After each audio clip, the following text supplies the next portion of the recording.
이번에 코로나 사태를 통해서 교회들이 해도 너무하다 그러면서 성전 다 무너진다. 그리고 사흘에 세우리라. 그러니까 진정한 성전이라는 것은 영혼 속에 마음 속에 세워지는 것이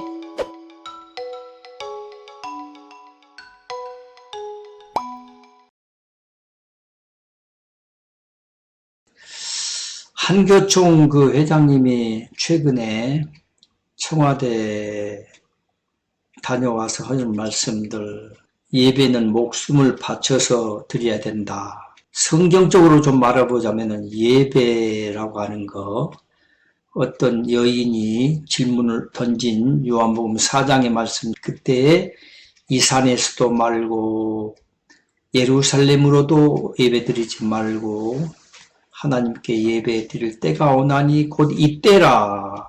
현재를 강조하시면서 신령과 진정으로 예배 드려라. 지구라고 하는 이 우주가 바로 성전의 개념으로 말씀하셨는데 꼭 자기 교회만 와야 된다는 어떤 제한된 장소를 고집하는 것, 이것도 잘못된 개념이고 예배를 드려야만 된다.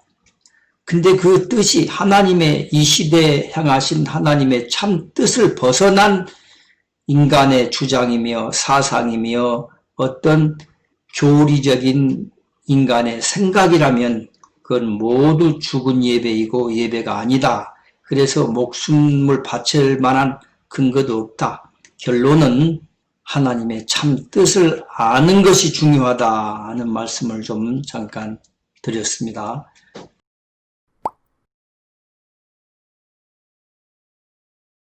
요한복음 4장에 사마리아 여인인가? 그 여인 예수님께 질문하는 장면이 나오죠. 그 화려한 성전들이 때가 되면 돌 하나 돌 위에 남지 않고 모두 무너지리라. 이러니까 이제 유대인들은 참남 때다 하고 예수님을 공격을 했죠. 그러니까는 사람들을 이렇게 모으고 대면 예배를 강조하는 것은 궁극적으로 자기 세력을 늘리기 위한 그와 같은 이제 아주 얄팍한 방법이죠.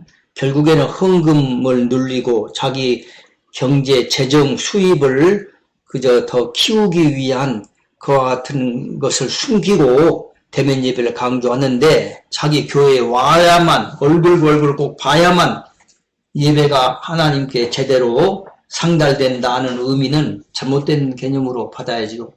하나님은 결코 어디에 어떤 장소나 환경, 어느 공간에 계시는 것이 아니기 때문에 결코 그 개념은 잘못된 개념이죠. 잘못된 개념.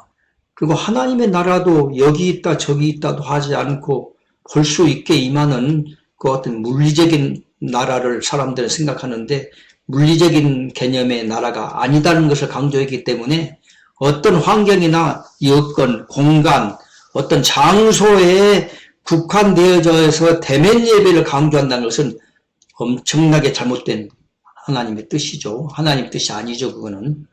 이제는 정말 뜻이 있는 사람이 정말 두 눈 바로 뜨고 있는 사람이라면 이 시대의 하나님의 참 뜻과 하나님이 지금도 역사하시는 참 역사를 누군가는 이 길이 정로입니다 하고 외치는 그와 같은 기치를 높이 드려야 되겠다 해서 시작해야 되겠다 하는 생각을 하고 있습니다. 오늘 첫 번째 목사의 눈물이라는 책에 오라고 되어 있습니다. 그래서 많은 사람의 유익을 구하라고 기록되어 있기 때문에 차트에서 한 가지 제목으로 말씀을 나눴습니다.